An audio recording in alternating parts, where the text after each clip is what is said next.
Christine Constancien. Ce petit bout de femme d'1m47 croyait au grand amour sur Internet.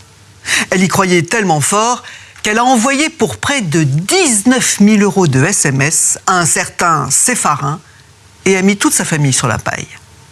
Quand les policiers ont découvert son mari assassiné, ils n'ont pas tardé à la soupçonner de lui avoir fracassé le crâne avant de l'égorger.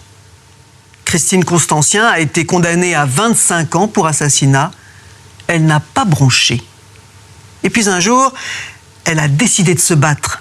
Elle a gagné.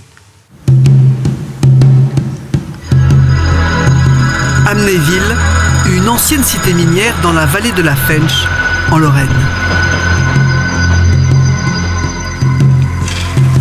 Comme tous les après-midi, ce 18 novembre 2008, les volets de l'une des petites maisons d'ouvriers sont fermés. Il est 13h et pour Patrick Constancien, c'est l'heure de la sieste, son moment de repos sur le canapé du salon. Pendant ce temps-là, sa femme s'active au volant de la voiture familiale. Christine Constancien fait le taxi pour leurs 3 filles. Comme d'habitude, j'emmène ma fille à l'école. Après, je suis partie faire des courses. J'étais chez ma sœur. Après, il est l'heure d'aller chercher ma fille au travail. En cours de route, j'ai la seconde qui m'appelle. Ce jour-là, le programme est particulièrement chargé. Elle dépose très vite Sandra, l'aînée, à la maison, où son père se repose toujours. Ouais, je suis rentrée et je l'ai vu dormir. Je l'ai laissé tranquille. Christine est déjà repartie avec Audrey, la cadette, pour faire une course. Mais en route, elle réalise qu'elle va être en retard à son travail. Quelques heures de ménage hebdomadaire. Il est 15h30. Elle retourne chez elle pour téléphoner. Le moteur tourne. Audrey l'attend dans la voiture. Quand je suis rentrée, j'ai demandé à ma fille si son père dormait toujours. Elle me dit oui. Je me suis dit, à cette heure-ci, c'est impossible. Depuis 1 heure ou je ne sais plus, 12h30, il dort. Le téléphone était dans le salon. Je me suis approchée, j'ai voulu l'appeler. Je crois que je l'ai secoué, je crois que j'ai vu du sang, je me rappelle plus. Il y a ma soeur qui arrive en courant. Papa a plein de sang, il est couché. Et moi, tout affolé, j'arrive. Je rentre dans mon couloir, je m'arrête là, je regarde le canapé, il était décédé. Affolée, Christine Constancien et ses filles, Sandra et Audrey, appellent la police. Je suis arrivé vers 16h30 à peu près. Et donc en pénétrant dans la cuisine puis dans le salon, je me suis aperçu effectivement qu'il y avait une personne allongée sur un canapé. Cette personne semblait dormir en fait. Elle était allongée, une position normale de quelqu'un qui dort. Mais elle présentait une grave blessure à la tête et des projections de sang maculaient aussi bien les murs que le plafond de la pièce. Les projections étaient alignées en fait. C'était comme si l'arme avait été relevée plusieurs fois au moment de frapper la victime. Et donc à chaque fois les projections partaient vers le sommet de la pièce. Il pouvait s'agir que d'une arme assez lourde. Bon, on a pu imaginer que c'était un manche de pioche, une batte de baseball, un ustensile de ce type-là en tout cas, vu les lésions que ça avait provoqué. Un instrument lourd qui avait été asséné avec force sur la tête de la victime. Aucune trace de lutte. Les lunettes de Patrick Constancien sont repliées sur la table, ses pantoufles rangées au pied du canapé à leur place habituelle. La position de ses mains qui était entre ses jambes, les jambes fléchies, laissait entendre qu'il avait été en fait tué durant son sommeil, qu'il s'était rendu compte de rien, vu la position du corps. C'est vraiment un acharnement sur une personne tout à fait soumise à ce qui lui arrive et surprise dans son sommeil. À son arrivée, le médecin légiste examine plus attentivement le corps et découvre une deuxième blessure. Et c'est en déplaçant le corps que le légiste et nous-mêmes, on s'est aperçu que la victime présentait une large entaille au niveau du cou, une entaille qui partait de la carotide et allait jusqu'au niveau du larynx. Patrick Constancien a été égorgé. Selon le légiste, l'égorgement a eu lieu après les coups sur la tête, 8 coups mortels, portés avec un objet lourd, peut-être un marteau. C'est rare de voir une scène de crime avec un acte aussi violent et barbare. L'égorgement, les coups violents, ça semblait vraiment être un acte de barbarie. Le soir tombe, la famille grelotte sur le trottoir. Votre vie, elle part en claquement de doigts, elle part en... Elle s'effondre. Je demande pourquoi, qui a fait ça.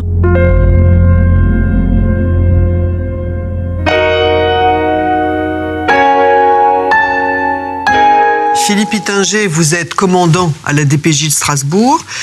Sandra, la fille aînée de Patrick Constantien, ne s'est rendue compte de rien. Ni que son père était mort, ni qu'il y avait du sang jusqu'au plafond. C'est possible, ça ? Oui, bien sûr, c'est possible. Sandra est rentrée. Elle est allée dans la cuisine. En allant vers la cuisine, elle passe à côté du salon, mais n'y prête pas forcément attention. Et là, en fait, je crois, de mémoire, elle boit un verre d'eau. Elle voit son père qui est couché sur le canapé, comme à son habitude, avec la couverture posée sur lui. Voilà. Rien de particulier, rien d'anormal pour elle à ce moment-là. Vous avez retrouvé l'arme du crime ? On a fouillé toute la maison, on a fouillé toute la rue, on a fouillé les poubelles, on a fouillé les jardins, et cette arme du crime n'a pas été retrouvée. La maison est passée au Boostar, ce révélateur chimique des traces de sang. Qu'est-ce que ça donne ? On retrouve des traces un petit peu partout dans la maison et surtout en fait à l'étage.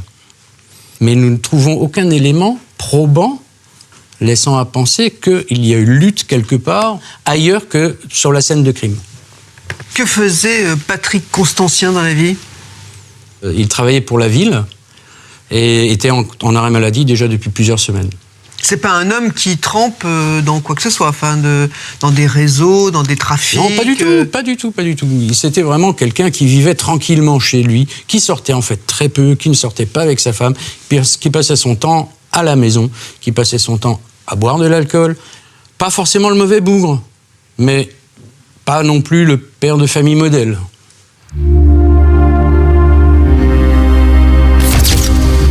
En fin de journée, le corps de Patrick Constantien est conduit à l'Institut médico-légal, tandis que les policiers poursuivent leur constatation dans la maison. D'emblée, ce qui apparaît, c'est que la maison est sombre d'aspect, c'est-à-dire que les murs sont sombres, elle est en désordre, le ménage semble être assez aléatoire. Très vite, ils se rendent à l'évidence, il n'y a aucune trace d'effraction.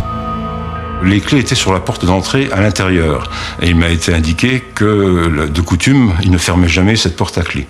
En outre, le désordre qu'il y avait était un désordre habituel. Il n'y avait pas de traces de fouille des lieux. Et de toute évidence, c'est pas l'endroit où on vient pour voler quelque chose. Il n'y a rien à voler. C'est pas crapuleux. Dans la cuisine, les policiers sont intrigués par une pile d'enveloppes blanches posée sur la table. 8 enveloppes non cachetées. Christine Constantien explique alors que c'est elle qui les a posées là lorsqu'elle a découvert que son mari était mort.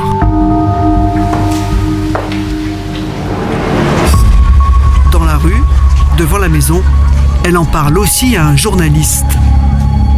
Le gros plus pour nous, là, c'était que la famille soit là, présente, disponible, qui avait même, je trouve, envie de parler. Ça m'a vraiment marqué. Tout de suite, le frère de Madame Constantien qui me dit « Mais dis-le au journaliste, ce qui s'est passé. » Elle me dit « Oui, mon mari avait reçu des lettres de menaces. » Menaces de mort.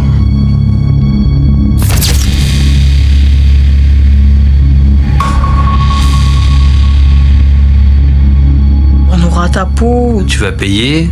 On sait que ta femme taffe, on connaît tes habitudes, tes gestes, on t'aura, et on va terminer le travail. Ça va crescendo. Depuis 2 mois, de mystérieuses lettres anonymes sans destinataire, sans timbre, sont régulièrement déposées dans la boîte. La dernière est arrivée une dizaine de jours avant le drame et elle est éloquente. tu vas crever. Il le prenait ça à la rigolade. C'est rien qu'il disait, c'est pur rangé, allez.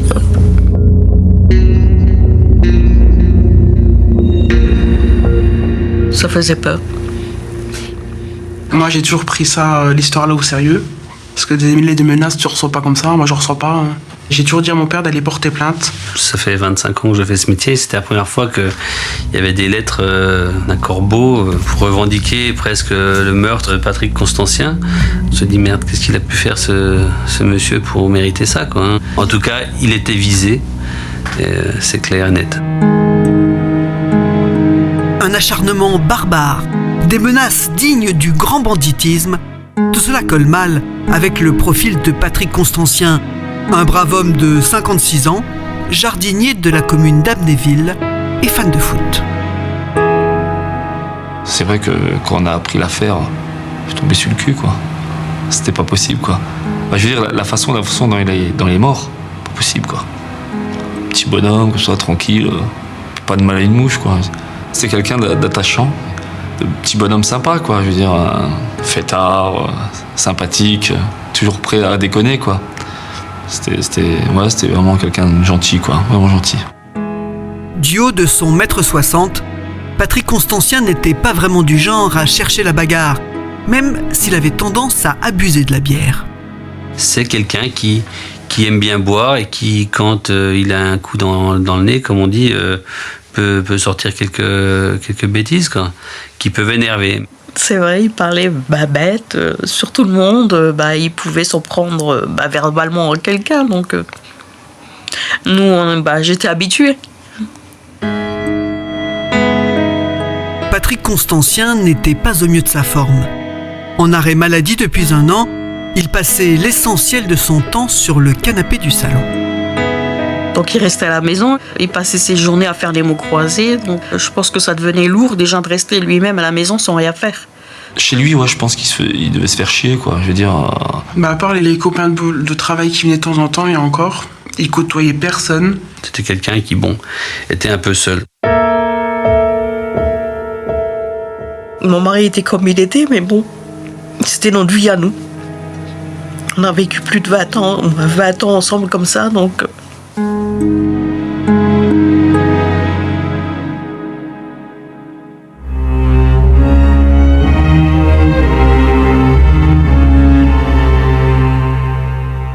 Commandant Hittinger, vous avez retrouvé des empreintes digitales ou de l'ADN sur ces lettres? Ces lettres sont passées déjà entre toutes les mains de toute la famille. Donc des traces ADN, c'était plus la peine d'essayer d'en chercher. Des traces papillaires, c'était plus la peine d'essayer d'en chercher. Il fallait prendre les lettres comme un élément à exploiter de manière totalement indépendante. Patrick Constantien ne porte pas plainte tout de suite. Il met plusieurs mois avant d'aller au commissariat, comme si en fait il ne voulait pas qu'on fouille sa vie. Je pense que Patrick Constantien, en fait, n'a jamais pris ces lettres de menaces véritablement au sérieux. D'abord, qui nous dit qu'il les a déjà toutes vues? Il en a vu, oui. Il en a ri, oui. La famille le dit. Il n'a rien à se reprocher. Mais il n'a rien à se reprocher. Donc pourquoi devrait-il donner du crédit à ces lettres? Est-ce que véritablement ça lui faisait peur? Non, pas du tout. La preuve, la maison restait ouverte. La maison était toujours ouverte. J'imagine que vous cherchez qui peut être l'auteur de ces lettres. Vous avez une piste? Un début de réponse? Oui, les lettres, en fait, auraient pu être dans la continuité d'un premier incident qui a eu lieu le 21 juin à l'occasion de la fête de la musique. Le 21 juin 2008, Patrick Constantien est allé pêcher en compagnie de son beau-frère Daniel sur les bords de l'étang d'Argancy. Ils avaient prévu d'y passer le week-end et de camper sur place. Christine, elle, a préféré rester à la maison avec la plus jeune de leurs filles. Le samedi après-midi, les pêcheurs se sont installés tranquillement au bord de l'eau. Seul ombre tableau sur l'autre berge, un groupe de jeunes est arrivé pour faire la fête autour d'un barbecue. Le bruit dérangeait les poissons. Patrick s'est fâché.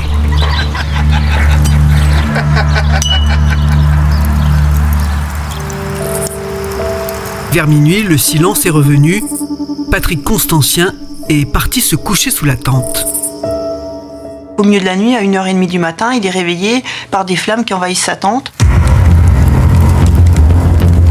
Il a dû appeler à l'aide, un peu paniqué. Donc son beau-frère se demandait ce qui arrivait. Donc il est sorti de la tente. Voyant ça, il l'a aidé à sortir. Heureusement qu'il était là, parce qu'il ne serait peut-être pas sorti vivant de la tente.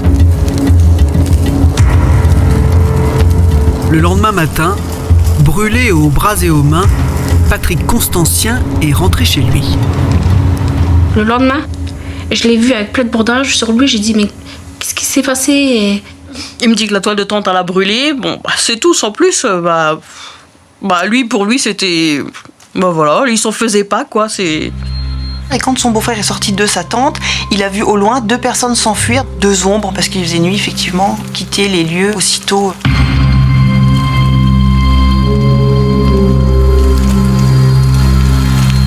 Patrick Constancien a porté plainte à la gendarmerie pour incendie volontaire. Et rapidement, toute la famille s'est mise à avoir des soupçons. Il pensait que peut-être, parce que c'était les seules personnes qui étaient dans le secteur à ce moment-là, peut-être ça pouvait être des jeunes qui campaient de l'autre côté de l'étang, qui avaient mis le feu à sa tente. Donc ça a été la première piste. Il y avait tout un groupe de jeunes juste en face, donc il a été aller voir, boire un coup avec eux. Donc je sais pas après ce qui s'est passé.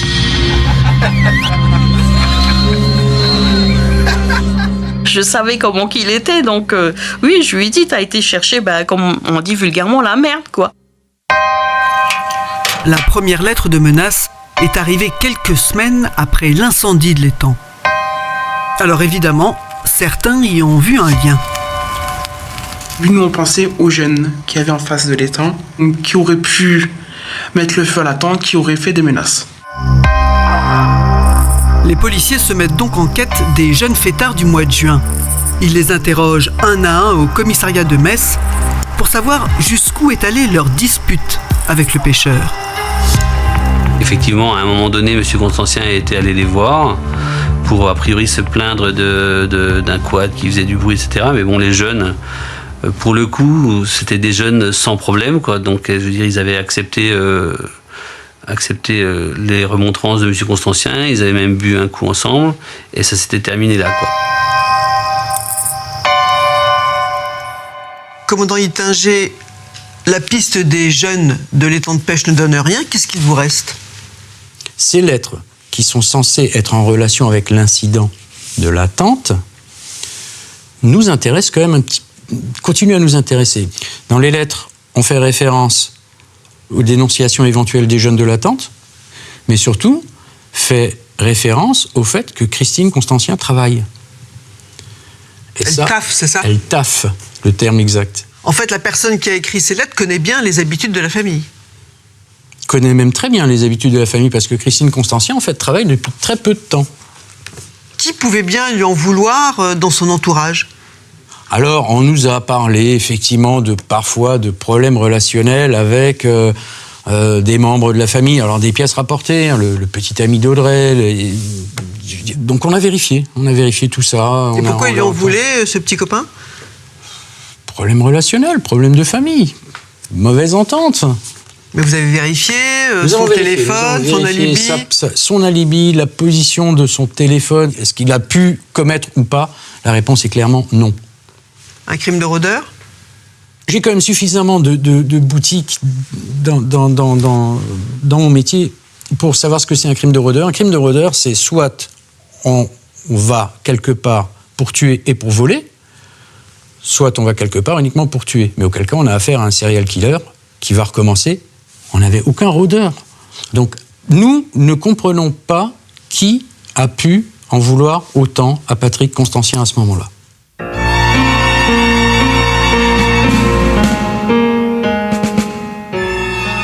Le 25 novembre 2008, une information judiciaire contre X est ouverte pour homicide volontaire. À Amnéville, le meurtre du petit jardinier surprend tout le monde. Et dans le quartier, chacun s'interroge. Les conversations vont bon train et les regards se tournent vers un voisin dont la réputation n'est plus à faire. Et tout de suite, on nous a dit ça c'est un coup de Vincenzo. Alors, dans le voisinage de M. Constantien, il y avait quelqu'un qui était connu des services par son caractère impulsif, par sa violence, et dont on aurait pu penser qu'il aurait pu commettre cet acte.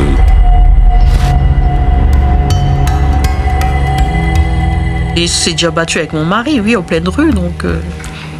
Et cette piste a été aussi très rapidement écartée parce que Vincenzo avait un alibi en béton, il était à la prison de Nancy.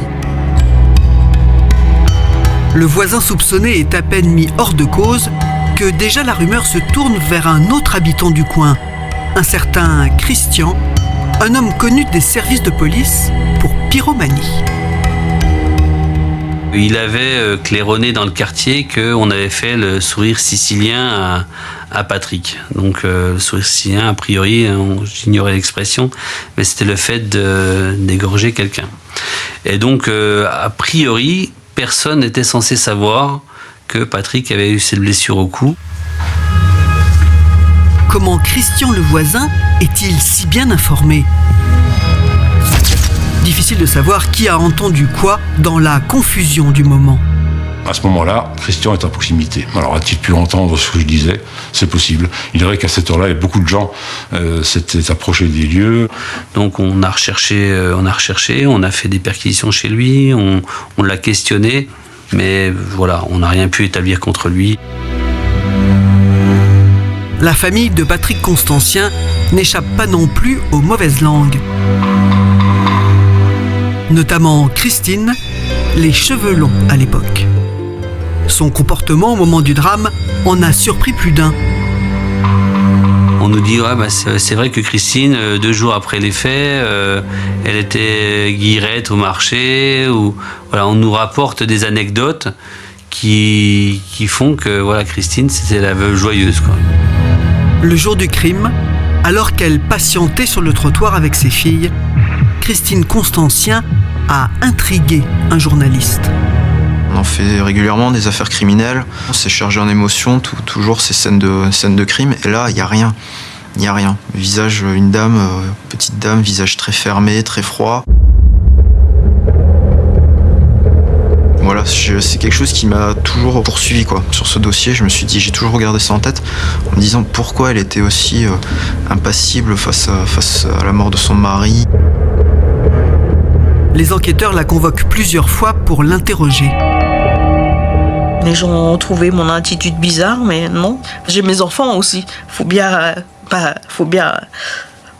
assumer. Après, vous êtes là, il faut bien assumer avec vos enfants. Faut pas craquer, elles sont là. Faut être forte. Quand elle est entendue à propos de sa vie de famille avec Patrick, elle explique que tout se passe bien, qu'effectivement ça fait 20 ans qu'ils sont mariés, donc c'est plus comme au premier jour, mais que c'est une vie de couple normale. Plusieurs personnes affirment pourtant aux policiers que les relations entre Christine et Patrick étaient très tendues. Il gueulait tout le temps, il gueulait. Quand il buvait, oui, il disait un peu... Il me disait, voilà, c'est à cause de ta mère. Alors, je sais pas, moi. Le beau-frère de Patrick est entendu aussi et il nous explique que pour lui, la vie n'est pas aussi rose que ça dans le couple constantien. Il explique qu'ils se disputent assez souvent et que même Madame Constantien est assez véhémente et a même porté des coups à plusieurs reprises à Patrick. Bah oui, je l'ai pas caché, je l'ai dit au truc. Comme je vous ai dit, bien sûr, quand il avait bu, il parlait bête beaucoup. J'ai eu des insultes, j'ai eu droit à des insultes. Puis un jour, ça a été trop loin. J'ai pris une casserole, je lui ai mis un coup sur la tête. Ça va tuer quelqu'un, ça fait mal. Il l'a pas mal pris, il en rigolait, il le racontait à tout le monde. Donc voilà, après, tout le monde va dire, il a eu un coup de casserole, c'est un homme battu. De plus en plus persuadés que la clé de l'énigme se cache chez les Constantiens, les policiers placent toute la famille sur écoute, notamment la mère. Et ils vont faire une découverte étonnante. Au commissariat de Metz, les policiers se relaient pour surveiller la vie téléphonique de Christine Constantien. Et ils ne sont pas déçus. On s'est rendu compte que Christine Constancien échangeait par SMS avec un homme. Donc tout de suite, on s'est dit, tiens, elle a un amant.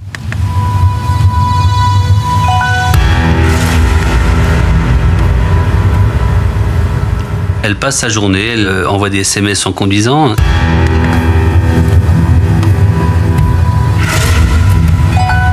Ces conversations, ça commençait à 6h le matin, ça se terminait à 23h le soir, quoi, sans arrêt, tous les jours. Tout le temps, voilà.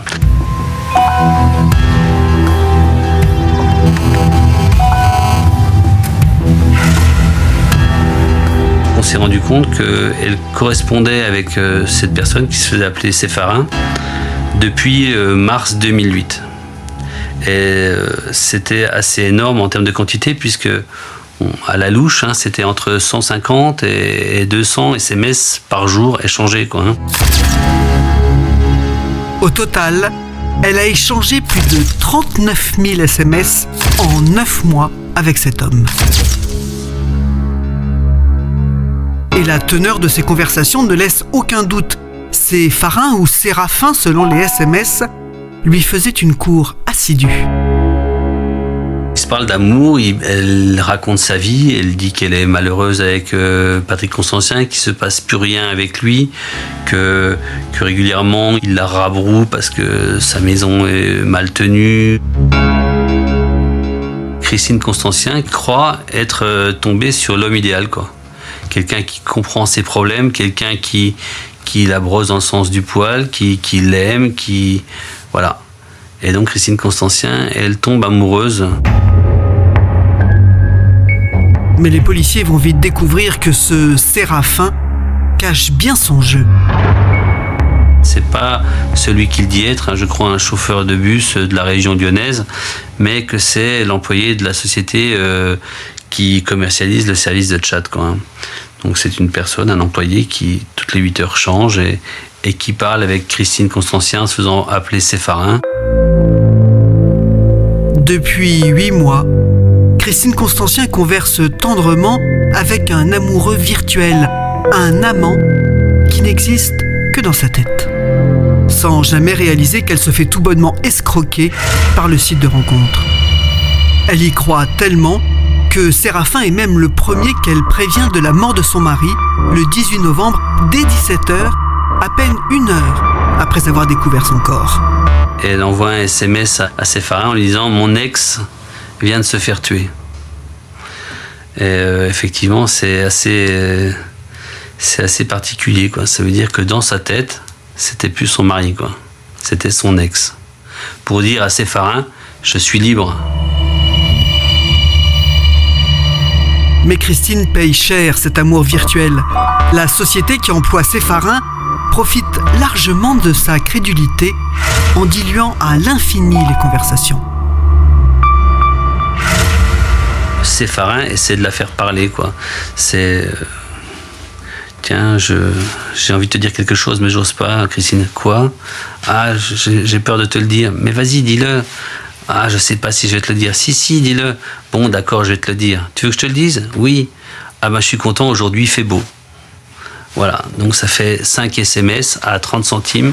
Ça fait 1,50 € pour s'entendre dire que Sépharin est content qu'il fasse beau. On a estimé la dépense à 18 000 € en 8 mois.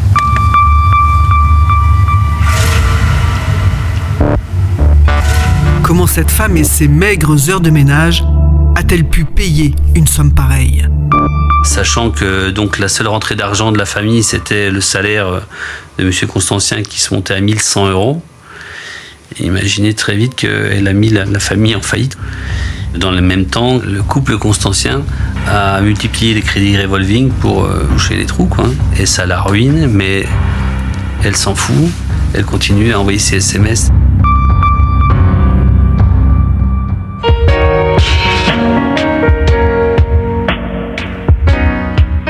Commandant Hittinger, dans quelle situation financière se trouve la famille au moment du meurtre ? Totalement surendettée. Différents crédits à la consommation. Madame Constancien travaille que depuis quelques semaines. Son salaire est environ de 200 à 300 € par mois. Patrick Constancien touche son salaire, qui est de 1 100 € par mois. Mais les dépenses mensuelles dépassent largement les 2500 € par mois. Et Il là, est on se combien dit- alors ce crédit? Et là, on se dit, le crédit est abyssal. Au total, les dettes se montent, je crois, comme je vous dis de mémoire, c'est 26 000 €. Et Patrick Constantien, il est au courant? Sincèrement, je ne sais pas. Je ne sais pas. Qui est-ce qui prend les crédits? C'est elle ou c'est lui? C'est elle. Christine vient juste de s'acheter une nouvelle voiture, une Renault Modus, avec un crédit de mémoire de 8 000 €. Elle remplit elle-même les documents, fait de fausses déclarations, parce qu'elle ment, on va dire, sur la situation effective des finances du couple à ce moment-là. Par contre, dans ce dernier document, ce dont on se rend compte, c'est qu'on a une assurance décès. Et le simple fait que Patrick meure permet à Christine Constantien de pouvoir bénéficier de la voiture sans que la moindre traite ait été payée. Est-ce qu'il bénéficiait d'une autre assurance décès, monsieur Constantien? En plus donc de l'extinction de la dette sur le véhicule Renault Modus, il semblerait que M. Constantien pouvait bénéficier d'une assurance capital décès versée par l'intermédiaire de son employeur, qui devait être d'un montant approximatif de 50 000 €. Une femme qui ne s'entend plus avec son mari, qui a une relation avec un amant virtuel et qui fait des dettes, ça commence à faire un double mobile même. Christine Constantien, en fait, s'occupe de la vie habituelle et de la vie régulière et de la vie quotidienne de la famille. Elle s'occupe des enfants, elle s'occupe de faire les courses, elle s'occupe de faire les dépenses. Voilà. Le matin même, d'ailleurs, elle appelle la banque pour connaître la situation financière exacte de la famille. Il y a urgence, mais quand je dis urgence, c'est vraiment une urgence prioritaire, car la première échéance de la Renault Modus va tomber. Donc la vérité va éclater au grand jour, elle va être définitivement interdite bancaire. Si elle est interdite bancaire, il n'y aura plus possibilité de joindre ses parrains. Donc il y a effectivement une grande urgence à trouver une solution finale. Et en fait, la seule solution, c'était effectivement de faire disparaître Patrick. Le 18 novembre 2008, le jour du meurtre, Christine Constantien a eu un emploi du temps chargé. Alors, a-t-elle eu matériellement le temps de tuer son mari? Sa passion téléphonique est un cadeau pour les policiers. Nous, ça va nous aider dans notre enquête, parce que à chaque fois que vous envoyez un SMS ou que vous en recevez un, vous accrochez la bande relais la plus proche de l'endroit où vous êtes. Et vu le nombre de SMS envoyés, le chemin devrait être facile à suivre. Mais pas de chance. Le 18 novembre, au début de son parcours entre 13 et 14 heures, Christine Constantien s'est déplacée entre 3 lieux couverts par la même borne relais, celle d'Amnéville. Sa maison, qu'elle quitte à 13h10 pour accompagner sa plus jeune fille, le collège où elle la dépose, le supermarché où elle va acheter des bières pour son mari, comme l'atteste le ticket de caisse de 13h39. Depuis toujours, Christine Constantien déclare qu'elle est allée directement du collège au supermarché. Mais les enquêteurs ont une autre idée de son parcours. On a calculé les temps de trajet. C'est des endroits qui sont très rapprochés les uns des autres. Le trajet entre son domicile et le collège, il faut 2-3 minutes. 2-3 minutes pour en revenir. Ça fait qu'en 5-6 minutes, elle a fait l'aller-retour. Pour les policiers, Christine Constantien n'est pas allée directement du collège au supermarché. Elle est repassée chez elle. Donc vers 13h15, elle est chez elle. Pour moi, entre 13h15 et 13h39, donc dans ce créneau d'une vingtaine de minutes, elle a eu le temps de tuer son mari.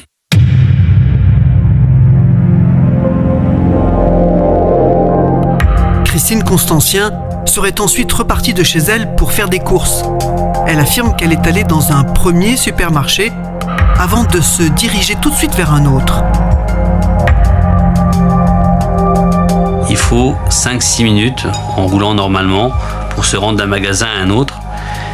Et Christine Constantien arrive sur le parking du Cora Mont-de-Lange. Là, il y a une caméra de vidéosurveillance qui nous l'indique 1 heure plus tard. Donc ça veut dire que n'importe qui met 5 minutes, mais Christine Constancien met 1 heure. On se rend compte que pendant cette heure-là, le téléphone de Christine accroche des relais plus au sud, et notamment des relais de la ville de Mézières-les-Messes. Donc, une fois encore, Christine Constancien nous ment quand elle nous dit qu'elle est allée directement du Lidl au Cora. On se rend compte qu'elle est allée ailleurs. Pour finir, les policiers décident de vérifier aussi son emploi du temps le 21 juin 2008, le soir où la tante de son mari a brûlé. Et une fois encore, le téléphone de Christine Constancien l'a trahi. Le 21 juin, alors qu'elle va nous dire tout le temps qu'elle est restée à la maison, qu'elle n'est pas allée à l'étang, qu'elle n'aime pas camper, on va déterminer que son téléphone bouge dans la soirée du 21 juin pour accrocher des relais près de l'étang d'Argancy. Donc ça, c'est déterminant parce que ça veut dire que Christine Constancien nous a menti et qu'elle est allée à l'endroit où son mari a pris feu dans sa tente.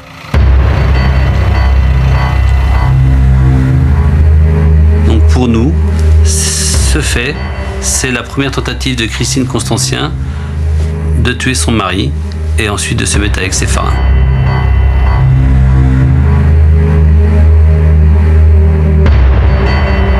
Quatre mois après l'assassinat de Patrick Constancien, les policiers placent donc sa femme en garde à vue.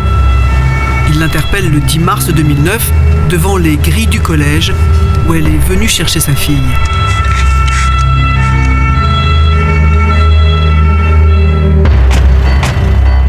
Là, à peine arrivé, je vois 3 voitures débarquer, quoi. Un devant, un derrière, un sur le parking. Ils me disent rien. Montez dans ma voiture, oui, je monte.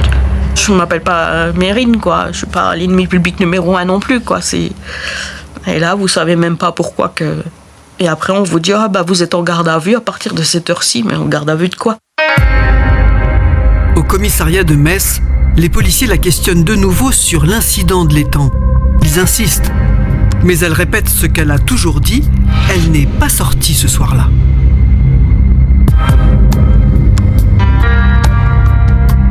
Et donc on a fini par lui dire quand même qu'il y avait un souci et que son téléphone portable accrochait les bornes à proximité de l'étang d'Argancy cette nuit-là vers 1h du matin.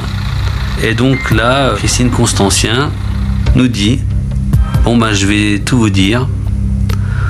En fait, ce soir-là, j'ai décidé d'aller jouer aux cartes avec mon mari, mon frère et sa femme. Et que c'est pour ça que je suis allé à l'étang d'Argancy.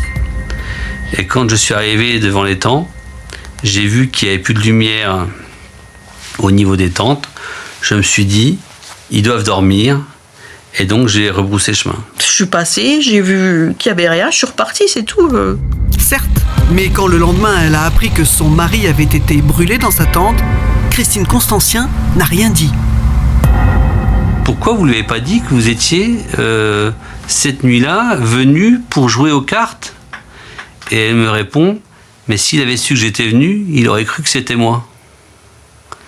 Et là c'est pareil, je me suis dit, mais c'est pas vrai quoi.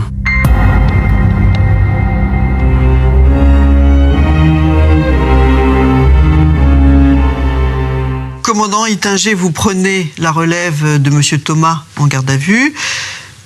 Comment se comporte Madame Constancien avec vous? Elle s'assoit en face de moi et elle me regarde, mais le regard vide. Et elle n'a aucune réaction. Aucune. Et qu'est-ce qu'elle dit du détour qu'elle a fait entre les 2 supermarchés? Elle comprend en fait très rapidement qu'on a pu la localiser aussi bien au moment de l'attente qu'au moment du meurtre.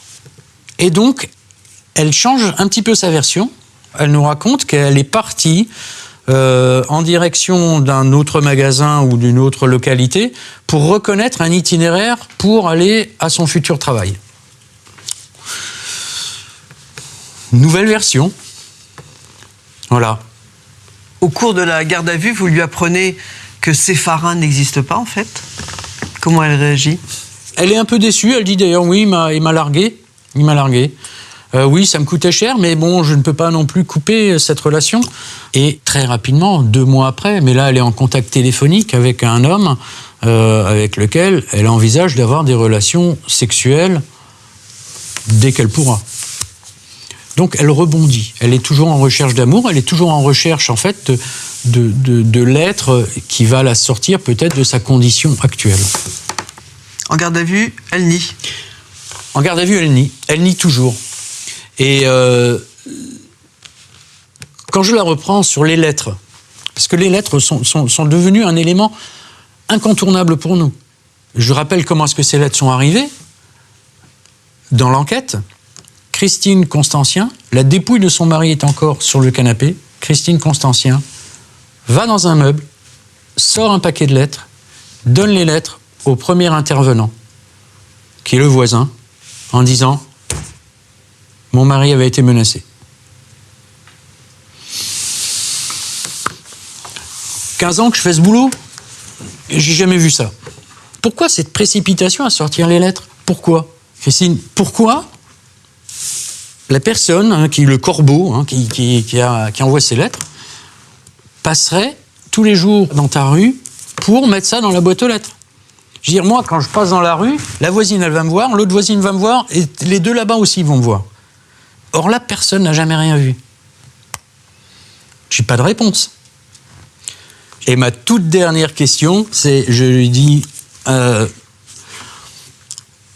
Christine, à qui profite le crime? Elle me répond, à moi, mais ce n'est pas moi.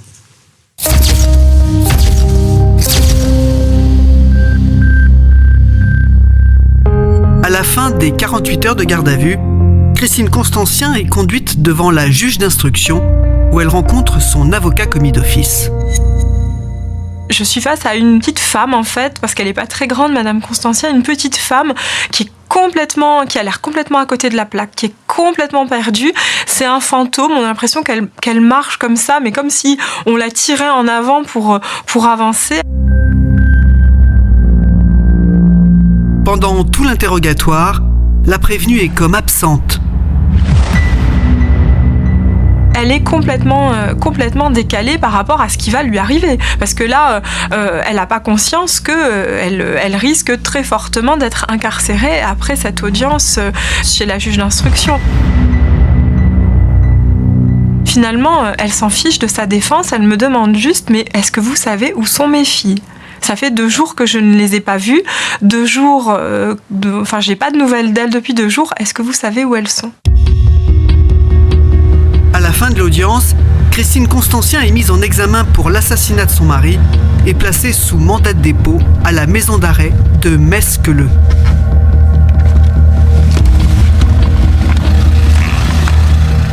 Pour moi, c'était pas une prison, je sais pas ce que c'est, donc je suis arrivée en bas, j'ai vu une personne en blouse blanche, je me suis dit tiens, t'es à l'hôpital ou quoi, donc...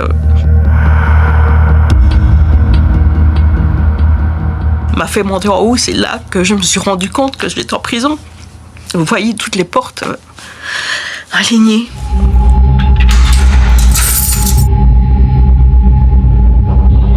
Christine Constancien est en prison.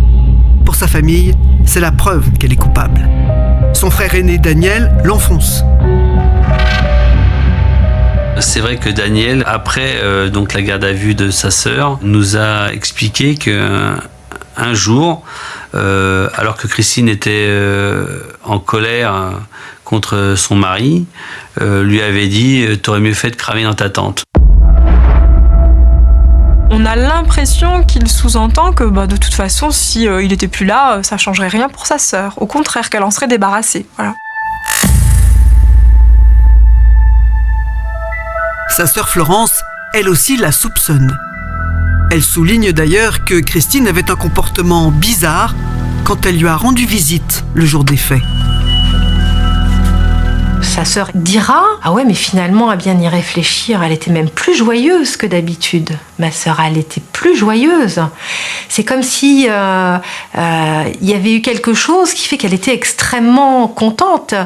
Elle était différente. » Elle va au final dire « Oh bah oui, je pense qu'elle a pu le faire en fait. » même ses filles finissent par douter. Avant, oui, je posais beaucoup de questions. Au début, je crois que c'était elle. Les flics m'ont mis les preuves devant moi, m'ont sorti les lettres, m'ont sorti les relevés téléphoniques, m'ont sorti les crédits, m'ont sorti l'amant, m'ont sorti plein de choses. Et je me suis dit, il y a trop de choses contre elles. Pour moi, c'était ma mère qui était coupable. J'avais pas le courage d'aller la voir, ni téléphoner.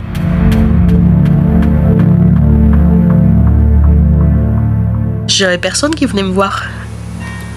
Aucun membre de ma famille. Toute la famille lui tourne le dos, oui, toute la famille. Elle a pas de parloir de toute façon. On est les seuls qui allons la voir.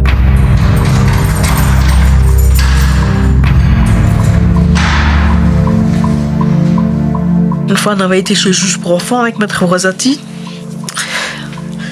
Mais ma fille qui était là, elle a refusé à ce que je lui dise bonjour. Ça a été dur. Donc elle refusait tout contact. Seule dans sa cellule, Christine Constancien se replie.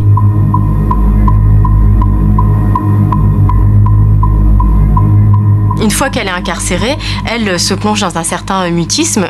On a beaucoup de mal à la ressortir de ce mutisme. C'est une dame qui ne parle pas beaucoup. C'est vrai que je suis toujours confrontée à ce mur, en fait, parce qu'elle ne parle pas. Mais c'est vrai que comme c'est des gens très secrets, Madame Constancien est très secrète, il y a un certain nombre de choses, voilà, on n'en parle pas. C'est comme si c'était un espèce de tabou, on n'en parle pas. Je suis pas du genre à crier, à dire non, je racontais rien, je restais, on va dire, refermée sur moi-même. Comme j'ai dit, il faut survivre et puis il faut vous construire une carapace.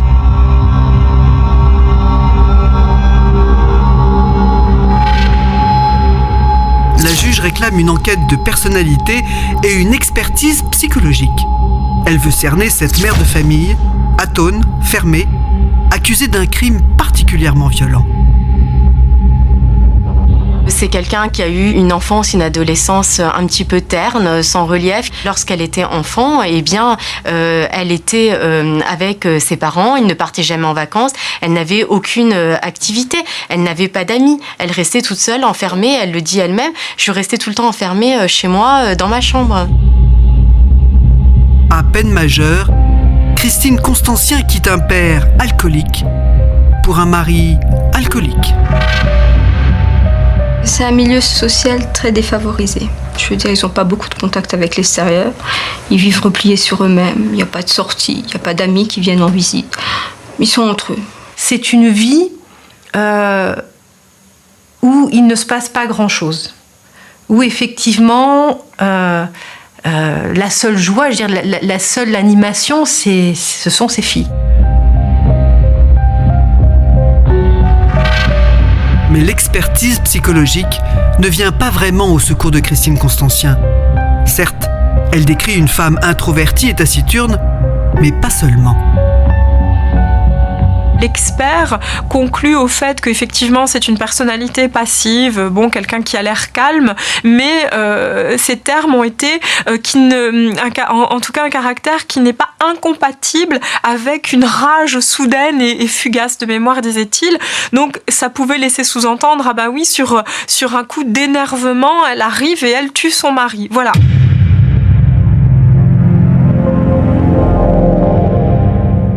Dominique, une autre expertise est jointe au dossier d'instruction, c'est une expertise graphologique. Oui, Frédéric, l'expertise de 10 lettres anonymes de menaces qui ont été envoyées à Patrick Constancien, 10 lettres dans 8 enveloppes, puisque l'une des enveloppes en contenait plusieurs. Elles sont écrites en lettres capitales et tracées à la règle, toutes sauf une, celle-ci, et qui est écrite à main levée. Donc ça, c'est l'original. Dès le début de l'enquête, les enquêteurs ont demandé à tous les suspects de rédiger cette lettre. Tous les suspects, ce sont les jeunes qui faisaient la fête à l'étang la nuit où la tante de Patrick Constancien a brûlé. Les suspects, ce sont des gens du quartier avec lesquels il a eu des altercations. Les suspects, ce sont aussi ses proches et sa famille, sa femme et ses 3 filles. Tous ont écrit cette lettre-là 2 fois, donc l'expert va les comparer à l'original. Et ça donne quoi ? Eh bien, pour l'expert, c'est clairement Christine Constancien qui est l'auteur de cette lettre anonyme. Plusieurs raisons à cela. Regardez, en haut, c'est l'original, le mot habitude écrit dans la lettre originale de menace. En dessous, ce sont les 2 dictées auxquelles a été soumise Christine Constancien. Regardez la façon de tracer le H, la verticalité des lettres, c'est ce que souligne l'expert. Le I, la verticalité du I. Et puis ce point posé sur une lettre majuscule, un point sur le I, qui se trouve en plus être à chaque fois très très haut au-dessus de la lettre. Et pas seulement ça, regardez cet autre mot, geste. Ça c'est l'original, ça ce sont les 2 dictées de Christine Constancien. Regardez la barre du G, qui, à chaque fois, est la même. Elle est longue, elle est bouclée de la même façon. Il y a l'alignement des lettres, c'est ce que souligne l'expert. Regardez ce S, qui, à chaque fois, a la même configuration. Donc, au vu de ces comparaisons, l'expert va écrire, selon nous, cette dernière, Christine Constancien, est très sûrement l'auteur de cette lettre anonyme. Donc, aussitôt, la défense va réagir et demander une contre-expertise. Et ce second expert conclut, il y a des éléments qui désignent Madame Constancien comme étant l'auteur de cette lettre anonyme. Et ça change beaucoup de choses en fait. Ça change tout, Frédéric, parce que si elle est l'auteur de cette lettre anonyme, ça veut dire qu'elle a prémédité son geste, ça n'est plus un meurtre, c'est un assassinat.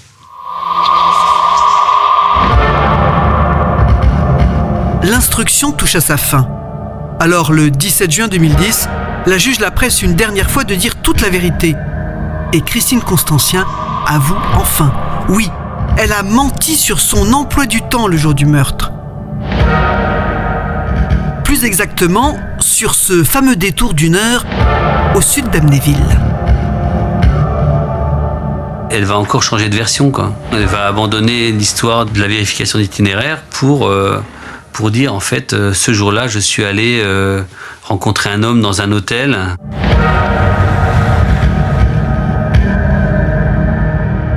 Madame Constancien va dire au juge d'instruction qu'en fait, elle a été voir un amant, qu'ils ont eu une relation sexuelle très rapidement et qu'elle n'a pas osé le dire parce qu'elle avait honte et qu'elle ne voulait surtout pas que ses filles apprennent qu'elle avait justement un amant.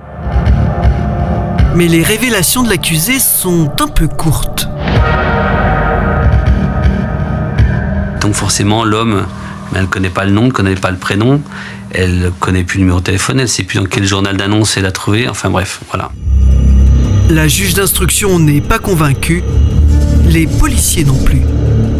Ils sont même désormais persuadés qu'il y a eu préméditation. Pour moi, c'est important qu'on comprenne que Christine Constancien a essayé au mois de juin de tuer son mari, qu'elle n'y est pas parvenue, et qu'après, elle a préparé la suite, quoi. En écrivant des lettres anonymes, en préparant les gens à ce qu'il allait se passer quelque chose dans la vie de Patrick Constancien. Et quand le jour dit, elle décide de le tuer, elle est prête.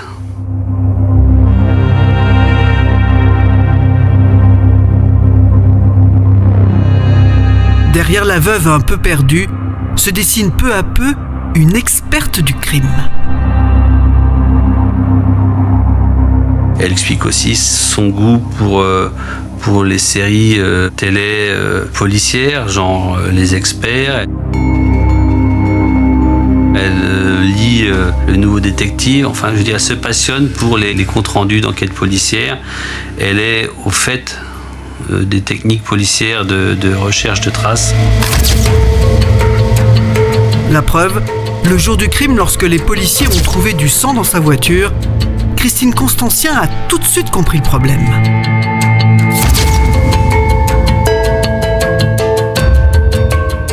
Tout de suite, elle dit « Ah ben oui, ça c'est, je l'ai vu la même chose dans Les Experts, ça veut dire qu'il y a du sang, mais c'est normal qu'il y ait du sang au niveau du pédalier parce que la police m'a demandé de déplacer ma voiture après les faits pour laisser de la place à la leur, et comme j'avais marché chez moi, c'est sûrement comme ça que j'ai mis du sang sur le pédalier. »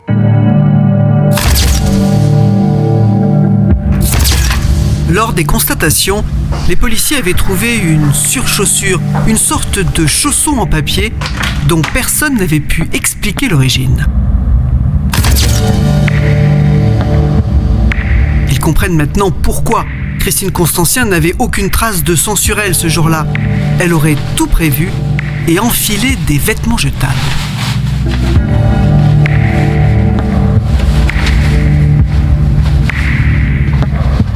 Pour la police, son mystérieux trajet dans le sud n'avait rien d'un rendez-vous sexuel. Je pense que c'est le moment où elle se débarrasse des armes.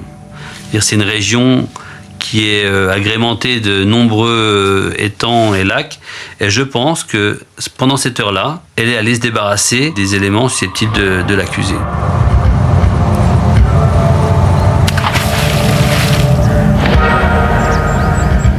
Et je pense à des armes, à une combinaison, genre combinaison de peintre, surchaussures, gants, etc. Des choses qu'elle a pu mettre pour se prémunir de taches de sang. Moi, je n'ai pas de doute. Toute son attitude fait que ça la désigne comme l'auteur des faits.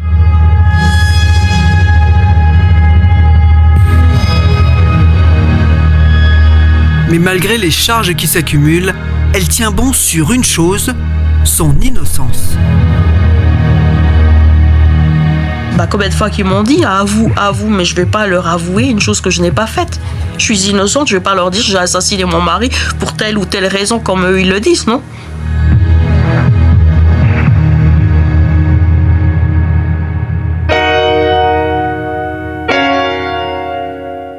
Stéphanie Bazard, à l'époque, vous êtes substitut du procureur à Metz. Au bout de 2 ans d'emprisonnement, il y a nécessairement une audience de prolongement de la détention provisoire. Vous y assistez? Comment ça se passe?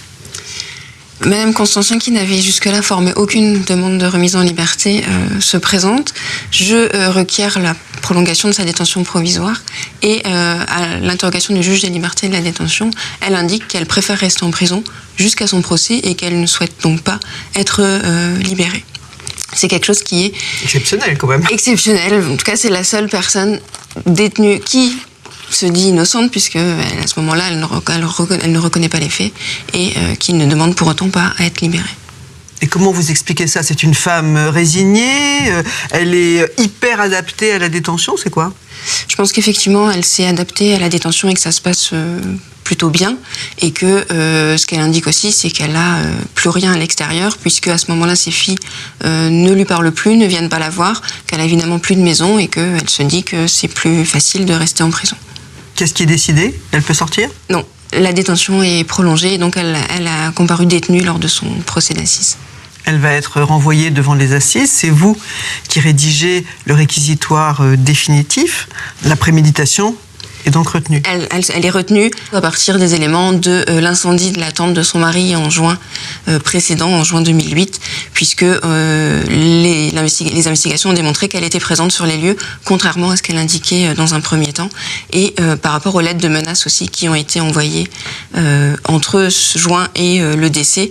Lettres de menaces dont les experts en écriture ont indiqué qu'elles étaient de la main de Christine Constancien. «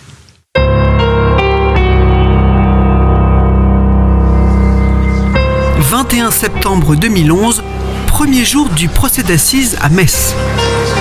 Christine Constancien a 46 ans, c'est une femme hébétée qui s'installe dans le box. On n'a pas l'impression d'avoir une personne en face de soi, on a l'impression d'avoir une ombre. L'ombre d'une personne. Qui arrive dans ce box, qui est certes propre sur elle, mais qui semble négligée.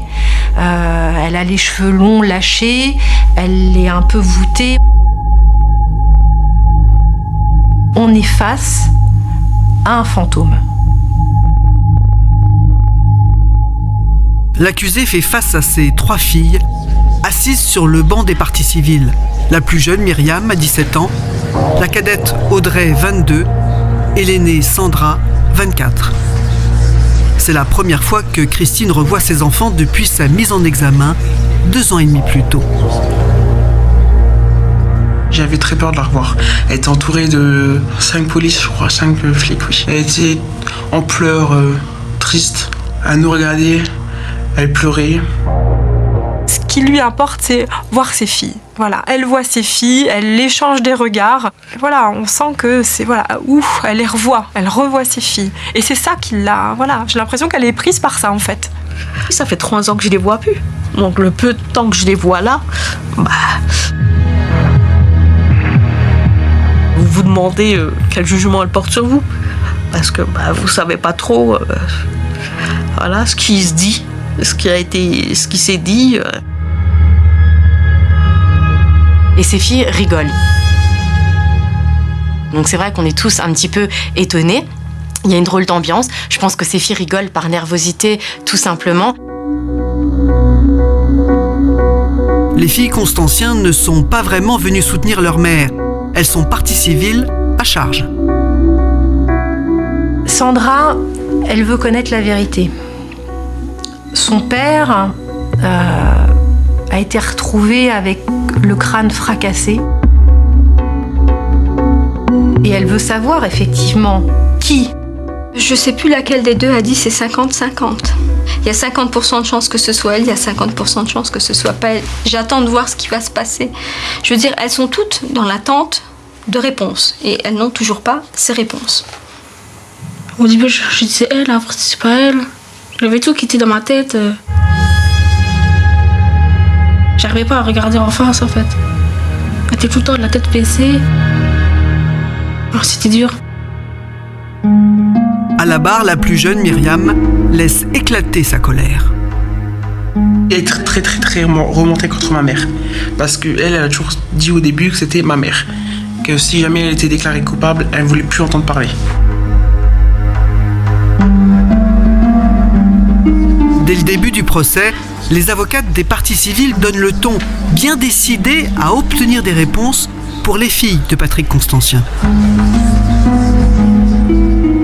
On est dur avec elle. On est véritablement dur parce qu'on la met face à ses incohérences et on n'a pas de réponse. Et on veut savoir pourquoi a-t-elle sorti ces lettres ? À quoi lui servaient ces lettres ? Mais justement, à se dégager de cette responsabilité, à dire il y a un corbeau, il y a quelqu'un d'autre. Elle nous parle de son amant, on lui demande une description. Il est grand, brun, noir, jaune, vert, rien. C'est un homme, je ne sais pas à quoi il ressemblait. Ouais, je veux dire, c'est pas des réponses qu'on attend dans une cour d'assises. Surtout vu le crime qu'on lui reprochait. Elle ne répond pas à tout ça. Il est matériellement établi qu'elle a menti. Il est matériellement établi qu'elle a été incohérente. Il est matériellement établi qu'elle l'était à des endroits où elle l'a dit ne jamais être. Et l'attitude de l'accusé semble donner raison à ses accusateurs. Christine Constantien n'a jamais pleuré à l'évocation de son mari, de la mort de son mari. Jamais, jamais, jamais, jamais. Elle est très froide et c'est une femme assez dure. Les questions fusent, la charge est forte, ses filles lui tournent le dos, alors Christine Constantien s'enfonce dans le silence. Au bout du 2e jour, j'en pouvais déjà plus, donc j'ai lâché ma prise. J'en pouvais plus, donc voilà, j'étais là sans être là. J'avais pas envie de me battre. Je savais qu'il fallait que je me batte, mais j'avais pas la force. Les avocates de Christine Constantien sentent bien que le procès leur échappe, que leurs explications sont vaines, que leur défense tombe à plat. Moi, j'ai l'impression qu'on se bat seul avec Maître Weber. C'est difficile aussi de semer le doute à un moment donné quand elle ne veut plus parler.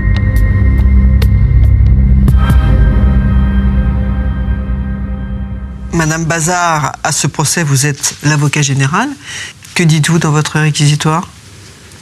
Dans mon réquisitoire, je reprends tous les éléments sur le mobile, les éléments sur son emploi du temps.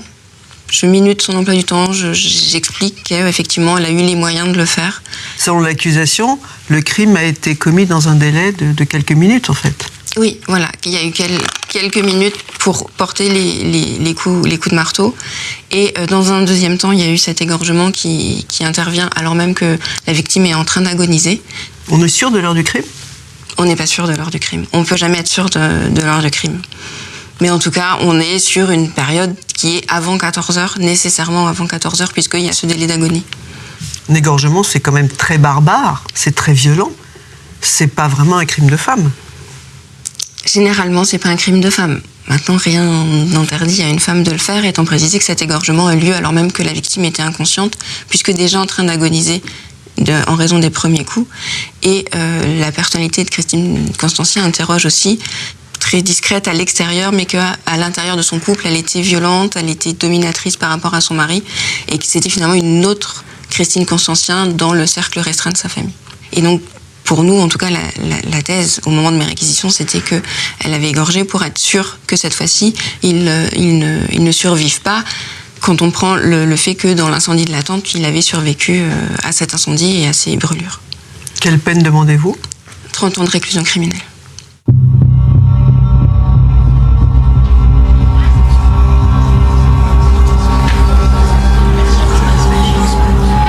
Le 23 septembre 2011, la salle attend tout l'après-midi la fin des délibérations. Et quand les jurés reviennent dans la salle d'audience... On regarde les jurés, et là on comprend. On comprend parce que, effectivement, lorsque les jurés rentrent dans une salle et qu'ils baissent la tête, en règle générale, mais il peut y avoir des exceptions, c'est qu'effectivement, c'est un verdict de condamnation. C'est la sanction qui tombe, la condamnation, 25 ans.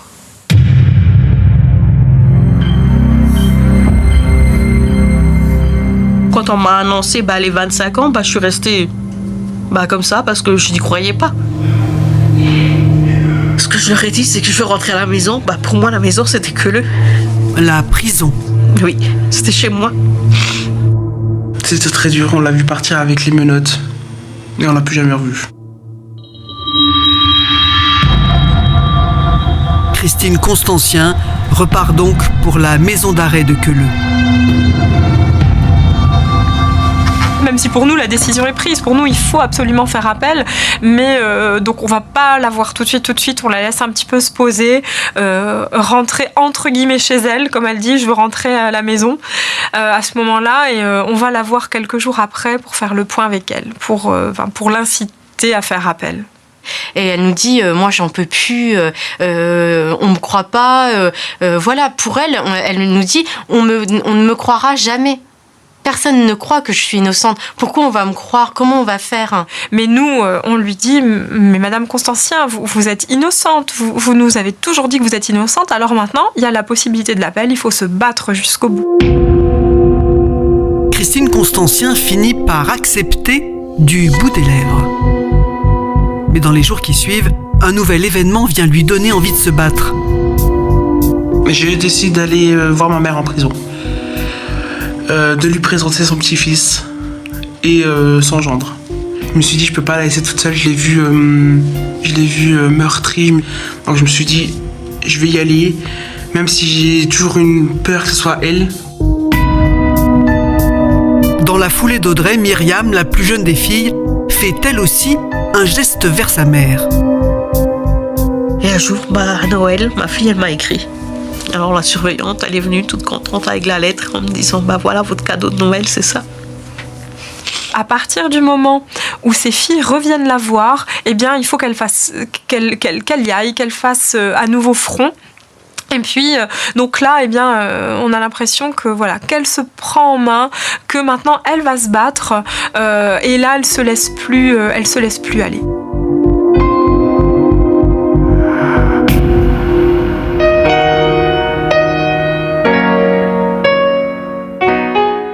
Marlène Schott, vous êtes avocate et après le premier procès, vous recevez la visite d'une des filles de Patrick Constancien.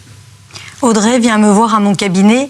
Elle a assisté au procès de sa mère qui était accusée, seule, sans avocat. C'est la seule des parties civiles, la seule des 3 filles Constancien qui n'était pas assistée d'un avocat lors de ce premier procès.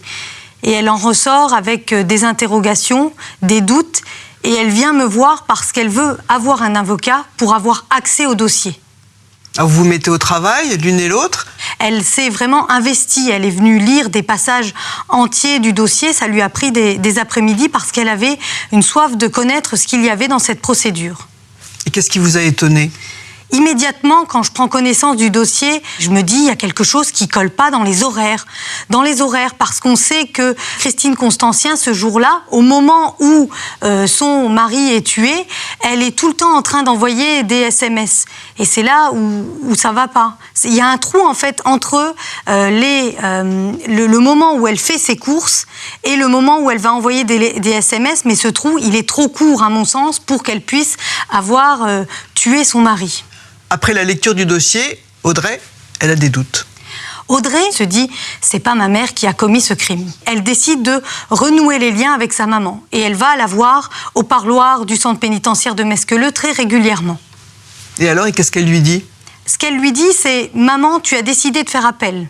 Je vais te soutenir, mais il faut que tu te défendes et que tu aies une attitude complètement différente que dans le premier procès. » Et elle va la porter comme ça jusqu'au bout, jusqu'à l'audience en appel devant la cour d'assises de la Meurthe-et-Moselle.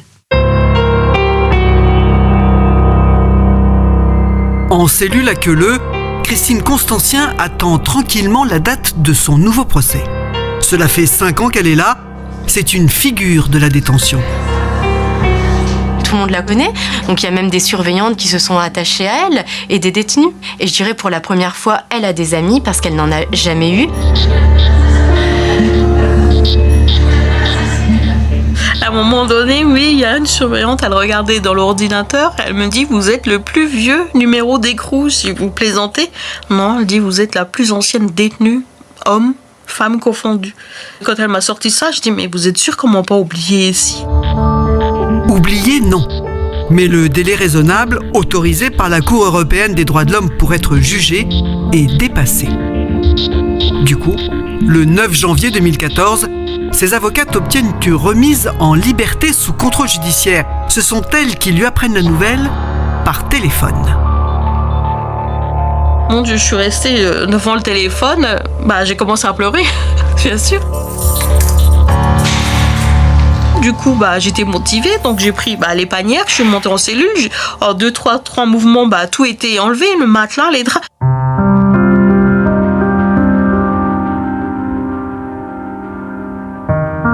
Ça fait drôle parce qu'en 5 ans, vous allez peut-être rire, mais 5 ans que vous n'avez pas vu un arbre, ça fait drôle de voir un arbre.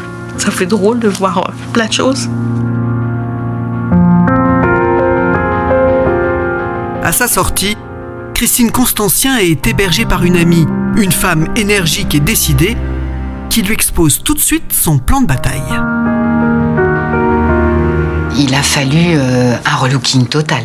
Ça, c'était force majeure. La coupe de cheveux, tout. Il a fallu tout revoir. Hein. Les vêtements, la tenue, lève la tête, souris. Voilà. Oui, ça a vraiment été un travail de titan. C'est elle qui m'a dit, habille-toi comme ça, va chez le coiffeur, fais ci, fais ça. Donc, je l'ai écouté, et puis voilà, ça change. C'est vrai que ça change une vie, quoi. Donc.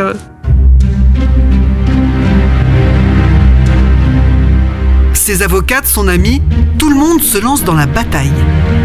Après l'épreuve du coiffeur et de la cabine d'essayage, vient le temps de l'entraînement. L'entraînement psychologique à l'interrogatoire judiciaire. Il fallait qu'elle puisse regarder le président, regarder les magistrats, regarder le procureur. Et combien même le procureur pouvait être avec elle désagréable, odieux, il fallait qu'elle continue de regarder ce procureur avec tout le respect qui lui est dû et lui parler et lui répondre calmement. Ses avocates ne lui laissent pas de répit non plus. Il faut réviser le dossier, apprendre à répondre. Elle vient au cabinet et en fait, on prend le rôle, j'allais dire, des parties civiles et de l'avocat général et de la presse aussi, qui a été très difficile avec elle, et on lui pose plein de questions. Sur son emploi du temps, surtout de A à Z. Et c'est très difficile pour elle. Elle pleure très régulièrement, elle s'effondre, mais on lui pose les questions. Elles étaient assises en face de moi, comme si j'y étais, donc. Et questions, pire qu'à l'interrogatoire, question sur question sur question. Mais elles m'ont pas lâchée.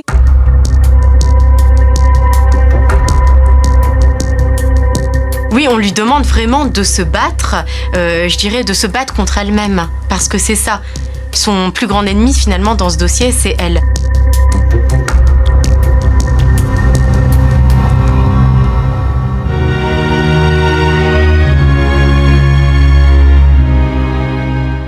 Dominique, l'accusation ne tient que si elle peut prouver que Madame Constancien a eu le temps de tuer son mari. Et c'est justement sur ce point que la défense contre-attaque. Pour les avocates de Christine, elle ne peut pas avoir eu le temps matériellement de tuer son mari et la preuve existe dans le dossier. Alors, le postulat de départ, c'est les conclusions du médecin légiste. La légiste dit que Patrick Constancien est mort entre 14h et 15h, avec une marge d'erreur possible de 5 minutes. Donc on va dire 13h55, 15h05. Or, à 13h55, Christine n'est plus chez elle. Son téléphone portable commence dès 13h44 à descendre vers le sud et va accrocher la borne relais, ici de la zone orange, c'est Mézières-les-Messes. À 13h59, elle envoie un SMS. À 14h06, elle est toujours dans ce secteur. Son téléphone borne à Mézières-les-Messes. À 14h40, elle arrive sur le parking du supermarché dans lequel elle va entrer, ressortir. On la voit sur la vidéosurveillance sans rien avoir acheté. Elle repart quelques minutes plus tard du supermarché et elle va à 15h chez sa sœur, où elle va rester un certain temps, et ensuite elle va chercher ses filles, et ainsi de suite, jusqu'au moment où à 16h elle rentre chez elle, où elle découvre le corps de son mari. Donc entre 13h55 et 15h05, son téléphone portable lui fournit un alibi incontestable. Oui, mais Dominique, les coups n'ont peut-être pas entraîné la mort immédiate. Oui. Il y a peut-être eu un temps. On a la réponse et c'est l'étude anatomopathologique qui va fixer le délai d'agonie. Et ce délai d'agonie, selon les experts, il est de 20 à 30 minutes. Si on prend le délai maximum d'agonie, 30 minutes, mort à 13h55, 30 minutes plus tôt, 13h25. Ça veut dire que le premier coup a été porté à 13h25. On refait là encore l'emploi du temps de Christine. Elle part de chez elle à 13h10. Elle emmène sa fille à l'école. Elle revient chez elle. Le moment où elle aurait pu tuer son mari. Mais on sait qu'à 13h39, elle est au supermarché, elle achète de la bière. Le ticket de caisse est à 13h39. On considère qu'il lui faut 4 à 5 minutes en allant vite. Pour descendre de sa voiture, acheter la bière, payer. Il lui faut aussi 6 minutes pour venir de chez elle en voiture au supermarché. 6 minutes de trajet, 5 minutes pour faire ses courses, ça fait 11 minutes. Ticket de caisse, 13h39, moins 11 minutes, ça fait 13h28. Ça fait 13h28. Mort, premier coup, à 13h25. Ça veut dire qu'elle aurait 3 minutes seulement pour tuer son mari, sans doute se protéger, puisqu'on ne trouve aucune trace de sang sur elle. Mettre une combinaison, mettre quelque chose devant elle, lui donner 8 coups de marteau, lui l'égorger, se déséquiper ensuite, passer un SMS. Parce qu'entre 13h25 et 13h28, elle passe un SMS. Pour ses avocates, tout ça, ça ne tient pas debout. Le 19 mai 2014, c'est sans menottes que Christine Constancien se rend à Nancy à son procès en appel. Elle comparaît libre, elle a 49 ans et cette fois, elle est prête à se battre. Sur la petite place face à la cour d'appel de Nancy, les 3 filles Constancien n'en croient pas leurs yeux. Cela fait 6 mois qu'elles n'ont pas vu leur mère, car depuis sa libération, Christine Constancien n'a pas le droit de rentrer en contact avec elle. Je la revois encore sur le trottoir, je croyais même pas que c'était elle, parce qu'elle s'est coupée les cheveux très courts. Quand je l'avais quittée, elle avait les cheveux longs. Elle avait une couleur et puis elle s'est changée, elle s'est transformée physiquement. Je ne l'ai pas reconnue.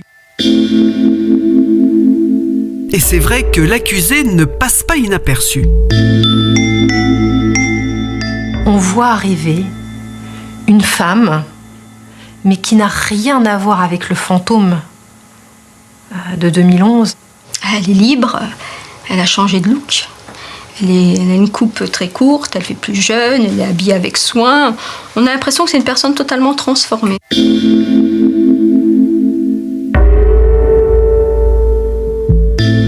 Cette fois, mère et fille entrent ensemble par la grande porte de la cour d'appel. Cette libération de la mère a permis aux filles de se dire si la justice la libère avant ce deuxième procès,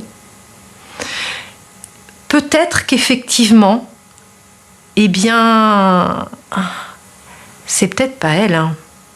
Ma mère m'avait fait juste avant la promesse qu'elle avait des preuves que c'était pas elle, que cette fois-ci qu'elle allait se défendre.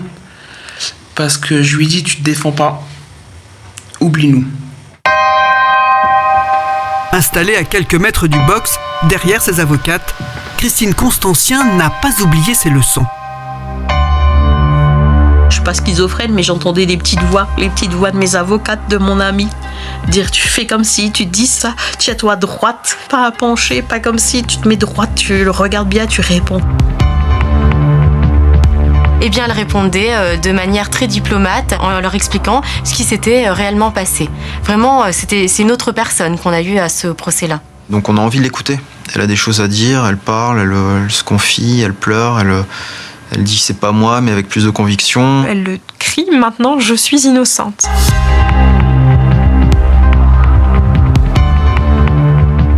Et puis j'ai eu beaucoup de larmes aussi, donc chose que je n'avais pas au premier procès. Je pense que là, il y a tout qui évacue.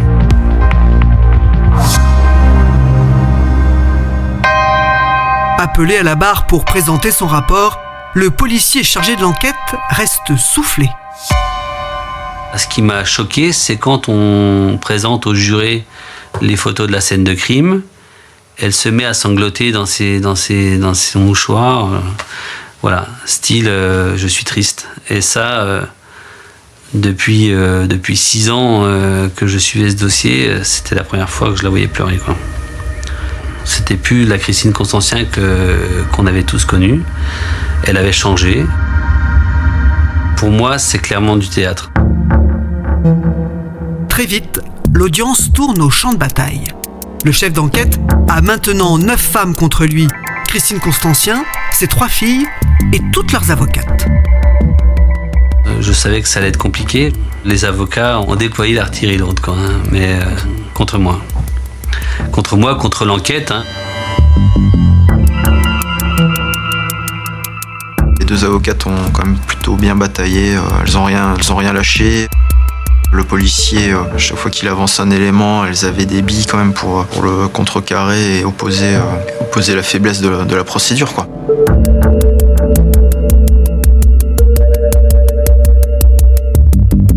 Et pour le contrecarrer, le point fort de la défense, c'est ce fameux petit problème d'horaire.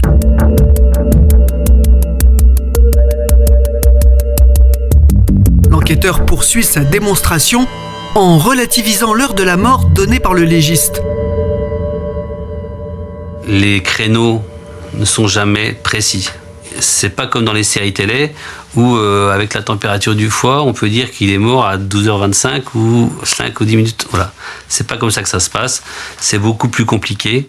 À partir du moment où la police nous dit c'est sur tel laps de temps qu'elle a fait ça, 13h23, 13h39, et là elle est à la maison, et qu'on nous dit mais ouais, sauf qu'il est mort entre 14h et 15h, bon, à partir de là, voilà, pour moi c'est plié, quoi.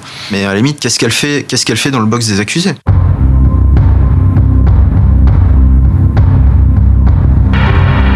À l'heure des réquisitions, l'avocat général demande encore une fois 25 ans de réclusion pour Christine Constancien. Mais il paraît lui-même un peu ébranlé. L'avocat général, durant son réquisitoire, parle de doute, quoi. Il évoque le doute, il se reprend après, mais il parle de doute. Il donne le mot, il lâche le mot comme une bombe, quoi.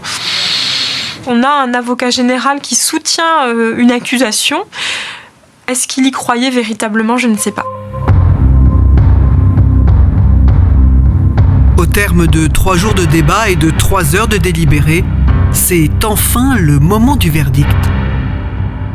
Je me mets debout et ils arrivent, mais je les ai pas regardés. J'ai regardé aucun membre du jury. Là, je me suis dit non, on les regarde pas. J'ai fermé les yeux.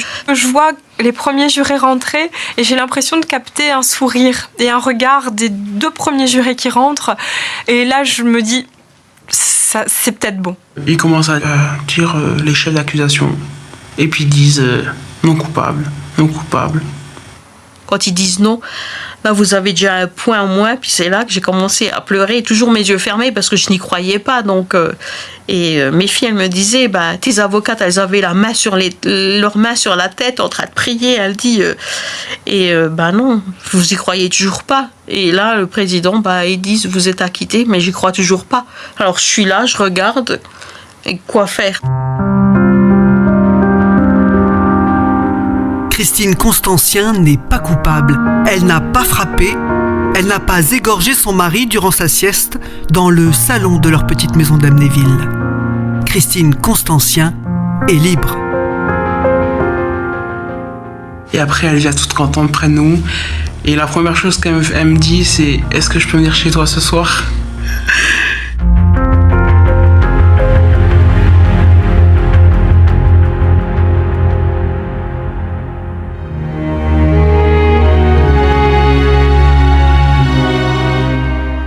Maître Schott, Madame Constancien est acquittée, mais ses filles n'ont toujours pas de réponse.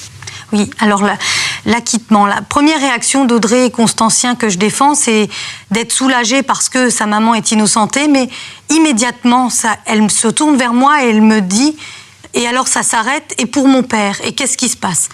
Alors bien sûr, Audrey Constancien, elle a des doutes, elle se dit en tous les cas que dans son entourage proche, dans sa famille, on n'a pas tout dit. Et que des gens savent des choses et ne le disent pas. Et ça la rend malade. Quelle est la suite judiciaire de cette affaire? La difficulté de cette affaire, c'est qu'on a au premier procès et au deuxième procès exactement le même dossier. Il n'y a pas eu de coup de théâtre au second procès qui a abouti à l'acquittement de Christine Constancien. Il n'y a rien de nouveau. Et c'est ça la difficulté, c'est que nous, il nous faut un élément nouveau pour pouvoir avoir la chance que ce dossier soit rouvert par le procureur de la République. Alors c'est sûr que Audrey, on a repris tout le dossier, on va le reprendre, on est encore en train, et puis on va essayer d'obtenir que ce dossier soit réouvert pour qu'on puisse savoir la vérité sur qui a tué le père d'Audrey Constancien.